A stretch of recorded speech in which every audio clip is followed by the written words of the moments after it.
Nothing like celebrating Valentine's Day with the love of your life and Connor Hellebuck pitching a shutout against the San Jose Sharks. Were the Jets good? Was this a close game? Find out more on tonight's episode of Locked On Winnipeg Jets.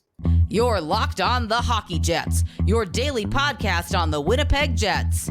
Part of the Locked On Podcast Network, your team every day.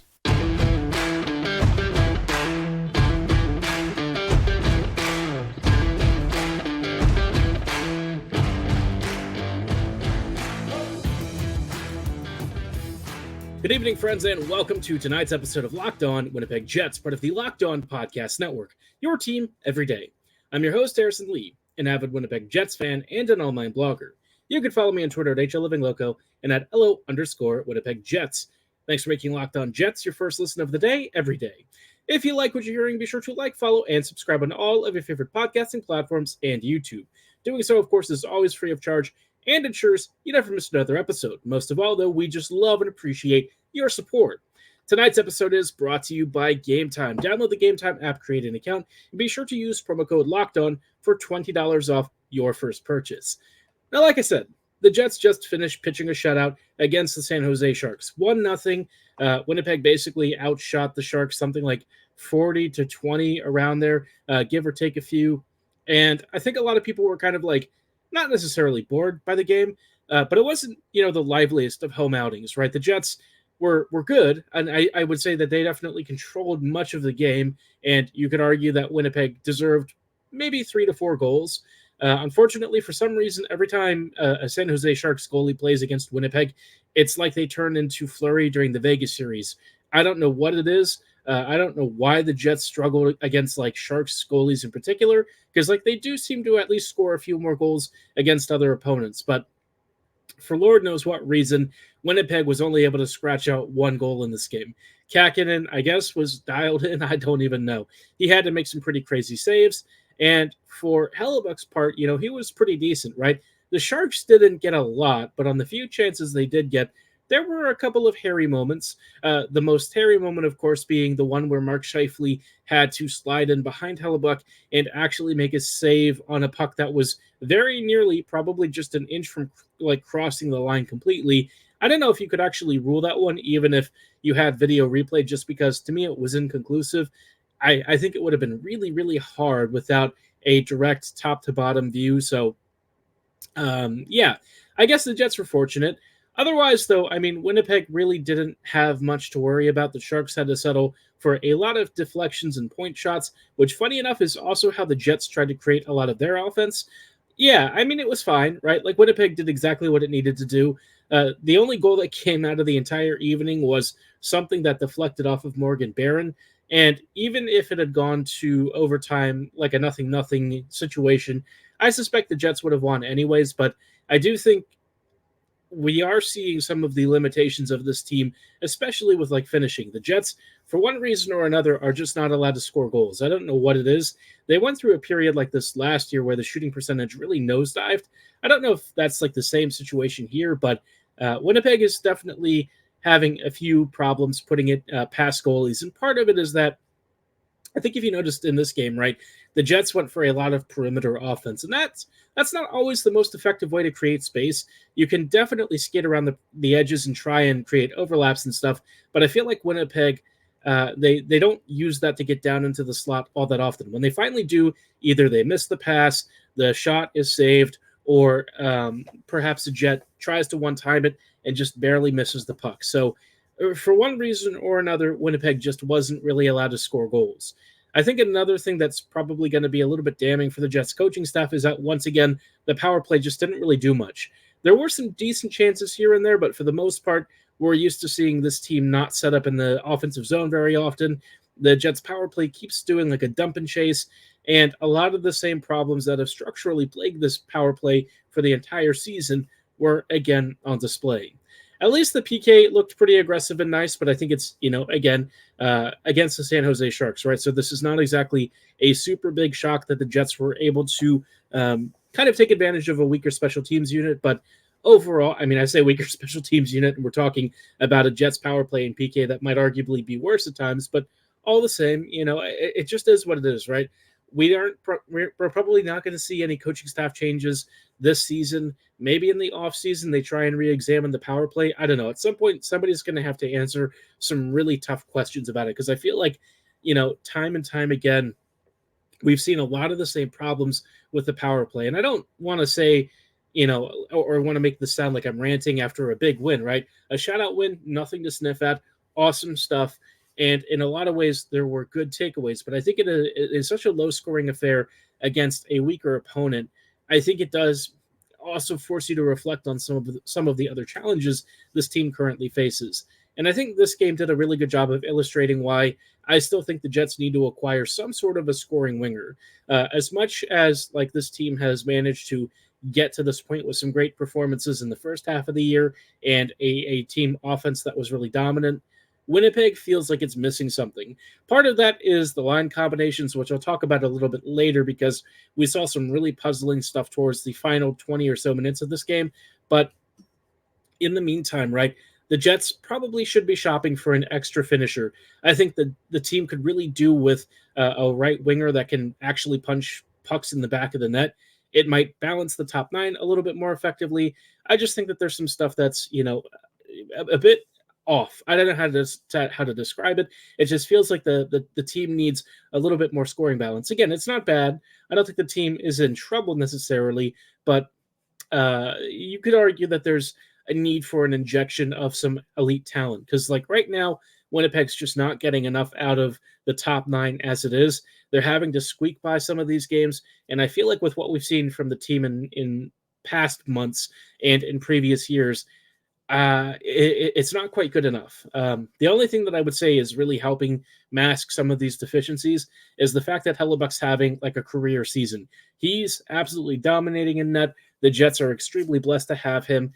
And, on the whole, right, like mistakes with the lineup or with players struggling to score, it's probably not going to hurt the Jets to the point where they can't get through, thanks to, Helly and Net doing enough and this team having enough depth to sort of paper over some of those issues with just pure will and determination. But by the same token, the Jets are going to need to start buying some goals here pretty soon, because like the offense sputtering a little bit, it's not a great sign. And I would actually argue that there's a couple of really key changes the Jets need to think about. We'll talk about some of those changes and some of the more confusing things that we're seeing from Bonus and the coaching staff in just a little bit. I think that there are some worthy talking points for problem areas, because I feel like it's the same stuff that we've talked about before, perhaps a little more magnified now, but I really think it's time for the coaching staff to start making some adjustments and rethinking how they make their deployments and lineup decisions, especially if they're trying to hold a lead. But we'll get to that in just a moment. We've got plenty of time to talk about that. Before we go any further, though, I did think it was really worth shouting out our friends and partners at Game Time. You shouldn't have to worry when you buy tickets to your next big event. A lot of you have probably had the same experience that I've had, where sometimes you're buying tickets a little bit blindly. You're not sure where you're sitting, or even if you have an idea of the section and row, you might not know if your review is obstructed, right? It's a bit of a gamble. And look, no one wants to spend like $200 on a sports ticket to find out you can't actually see half the field, or in this case, half the rink, right? Not often that you'll have obstructed views and stuff, but Game Time wants to take all of the guesswork out of that. They know it's painful. They know how much these tickets can be, and they want to offer you not only in-venue views, but they'll also give you killer last-minute deals, all-in prices, and a best price guarantee. They really want to make this as easy as possible. They come backed by a lowest price guarantee, event cancellation protection, and so much more. And of course, like I said, you'll often have an in-venue seat view, so you actually know what you're paying for, which can be really helpful if you're trying to match that perfect ticket, find the exact spot you want.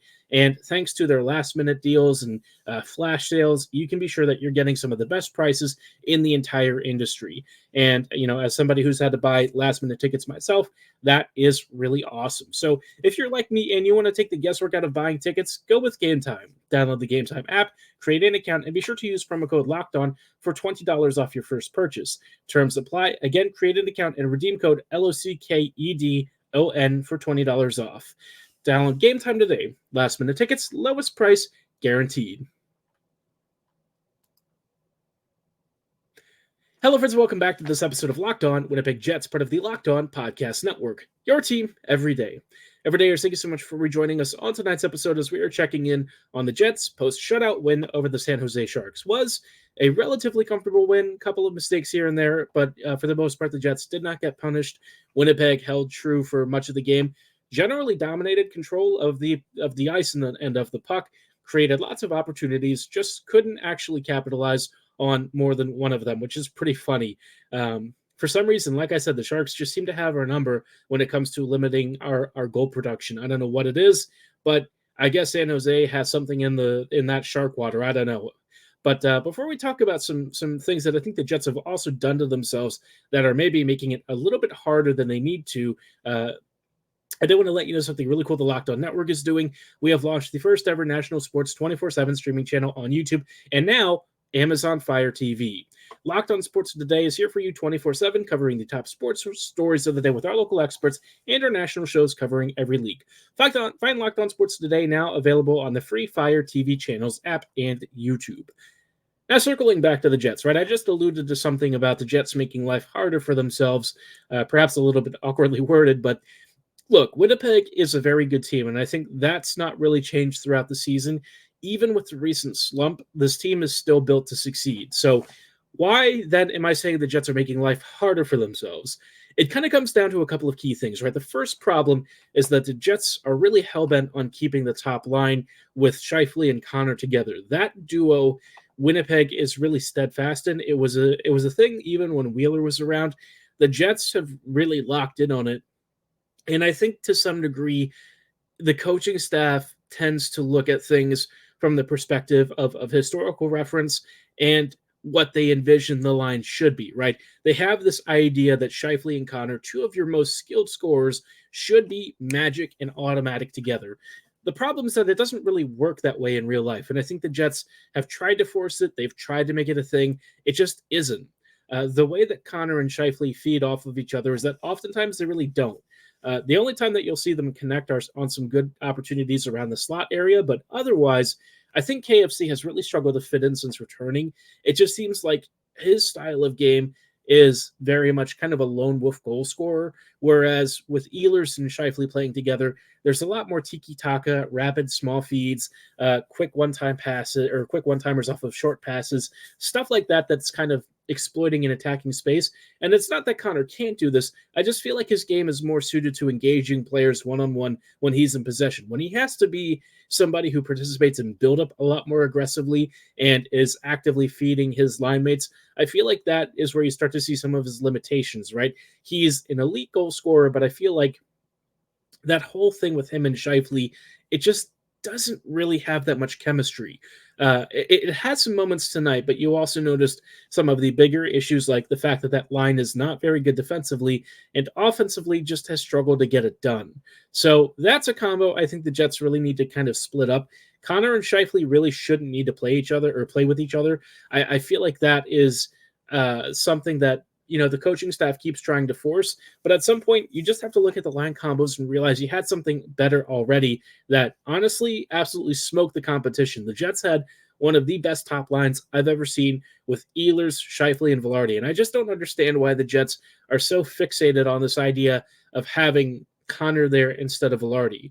Vilardi himself has slowed down considerably. I feel like he's not really been as noticeable, and I think a lot of that is because the line combos just don't really suit his particular style of game.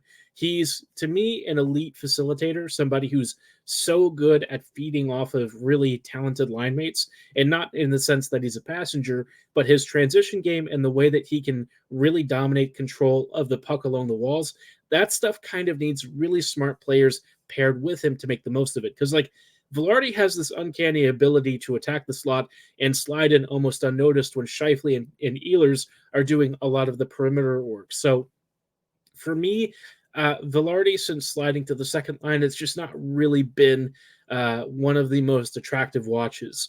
Now, if you put that line back together, suddenly you have one of the hottest lines in the NHL. They dominate control of the offensive zone. They create tons of chances, and they'll probably score quite a few goals, which then kind of leads you to your middle six and other line combos. Now, I'm not going to sit here and say that I love the idea of Perfetti, Connor, and Monahan together. I'm trying to figure out the best way to suit Monahan's game to this team. It feels like Sean has the first few games at least struggled to find his footing, and that's sort of expected for a brand new player, right? A guy who's never played with his team before. He's facing all new line mates, and the Jets have probably juggled some things around during practice and in his first few games. But by the same token, when Stastny first got here, you could immediately see why he was such a highly touted acquisition. With Monahan, the fit hasn't been nearly as immediate. He's not been bad by any stretch of the imagination, but I feel like I just need to see more from him because as it is, he's not super assertive on the puck. He's more of, again, what I would call a facilitator, which is not a bad thing at all. It's just I feel like with what the Jets kind of gave up for him and potentially, in sort of future costs and stuff, future trades that they might have been able to make when they had the first rounder still in their possession. I'm not sure, right? The opportunity cost of Monahan might have been a little bit higher than the Jets were perhaps hoping for. But I do think Monahan will start to fit in a little bit. He's had a couple of really good chances the last few games. I'm sure he'll get his first goal here pretty soon. He's going to want to start finding the back of the net here, especially with some tough opponents like Vancouver coming up this weekend. But again, as it is, like the worst I can say is I've just noticed him there. I haven't really thought he's been bad. I don't think that he's been crazy good yet. But I suspect that at some point he'll start to gel a little bit more and we'll see a bit more out of him. Now, there's one other really puzzling decision that I think the Jets have kind of gotten wrong on multiple occasions, and it's how they handle late game situations. We saw Iafallo and Ehlers, Iafallo and Ehlers swap places, demoting Ehlers to the fourth, demoting Vilardi basically to the fourth, and trying to make some of your depth lines and depth players your main defend the lead types. It just doesn't really make sense to me, especially when you're only up by one goal. I think the Jets have this notion that they can defend these leads well, and they kind of can, but the problem is that you start to sacrifice your top talent and you limit your offensive output, right? The Jets have struggled to score, so not really benching, but even just demoting two of your best attackers further down the lineup doesn't really fit the bill for me. And Iafallo is just not really that strong of a defensive presence, especially with Connor and Scheifele not exactly being defensive giants themselves. So I feel like Winnipeg has to get out of this habit. I know Bones has very clear roles for his players. He's got a very clear vision of what he wants to do with them. But at some point, you've got to stop thinking that way. It's one of the few areas where I really, really strongly disagree with the way that Bones does it. Even Arneal, I think, had a better handle on this stuff, which is kind of odd because when I thought about Arneal taking over the head coaching job, I thought he'd be more old-fashioned. But honestly, he might be a little more progressive than Bones is. So some food for thought. I think the Jets have made, at times things a little bit harder for themselves than they need to. But thankfully, because this team is still really strong, it hasn't bitten them in the butt yet. Now, one thing that has popped up recently, thanks to some comments from Shovel Day Off, is that the Jets might actually be done making a lot of big acquisitions, which, if that's the case, this team could be in for a bit of a turbulent time over the next month or so while they start to try and get themselves into playoff shape and frankly, they're just looking for goals from somewhere on this team. We'll talk about what this could mean and whether the Jets are really done with the trade market or if there's more to come here over the next few weeks. But before we go any further and get into that, I do want to shout out our friends and partners at FanDuel. Get buckets with your first bet on FanDuel, America's #1 sportsbook. Right now, new customers can get $150 in bonus bets with any winning $5 bet. That's $150 if your bet wins. You can bet on all your favorite NBA players and teams with quick bets, live same-game parlays, exclusive props, and so much more. As somebody who doesn't personally follow basketball all that much, I still know that there's a few players that I really do enjoy. I was sitting down and watching. Steph Curry during the playoffs in his prime was so electrifying. Giannis, I actually enjoy quite a bit, in part because I saw some of his background and history and stuff. All of these great players and legends, LeBron, you name it, these guys have been around. They've pulled off some incredible championship runs. And, of course, if you want to get in on the action and follow their rise to fame, or in this case, their run to the championships for a couple of these guys who might be really in the twilights of their careers, you can also place bets on maybe the odds that they add one more championship ring to their resume, or maybe you're following some of the latest stars and you think you can nail down the number of points they might score in a given game. If you're ready to test your luck and have fun, visit FanDuel.com/lockedon and shoot your shot. FanDuel, official sportsbook partner of the NBA. Hello, friends, and welcome back to these closing thoughts on tonight's episode of Locked On Winnipeg Jets, part of the Locked On Podcast Network, your team every day. Every day, thank you so much for joining us on tonight's episode as we are wrapping up our closing thoughts. Obviously, we've spent a good deal talking about some interesting lineup decisions, some takeaways from Winnipeg's 1-0 win over the Sharks. Now it's time to talk about some comments from Scheifele, and more specifically, things that he did not say. So he was asked earlier about some potential trade deadline stuff. I think it might have been Murat Atesh of The Athletic who was asking him. Don't remember off the top of my head, but the Jets, look, this is a team that is notoriously cagey. You don't get straight answers from them, and it's not been until recently that we've had more transparency from the team about what they think and how they feel about the team's season and what they're planning for with the roster. So take some of this with a grain of salt. Chevy kind of did his classic Chevy speak where he said, well, we might be done with big trades. We might be nibbling around the edges. We're not sure. We might not do anything. We'll just have to wait and see. What that tells me is that, I heard a while back that there was a rumor the Jets were viewing the Monahan trade as the big one. I'm not entirely sold on that yet. I still think Winnipeg, if there's the right fit for a big scoring winger or something, or a big D who can really improve the back end, I suspect the Jets might be willing to make a play for it, especially if that D is Chris Tanev. Tanev, obviously, a second plus an asset's really reasonable for one of the top right-handed blue liners on the market, and also somebody who would help the Jets with their puck-moving problems. But Chevy also mentioned Ville Heinola maybe being an internal addition, so they may not view Tanev as a particular priority, which I can understand. I do think the Jets need to kind of reevaluate their top four defense, but if they're chasing like a top attacking player, that's fine with me, right? If that's what you prioritize, I certainly am not going to complain and might actually even agree with that approach. But if the Jets are looking more at the margins, I feel like that's a mistake that they've fallen into far too many times. And it's not because this team isn't good enough as it is.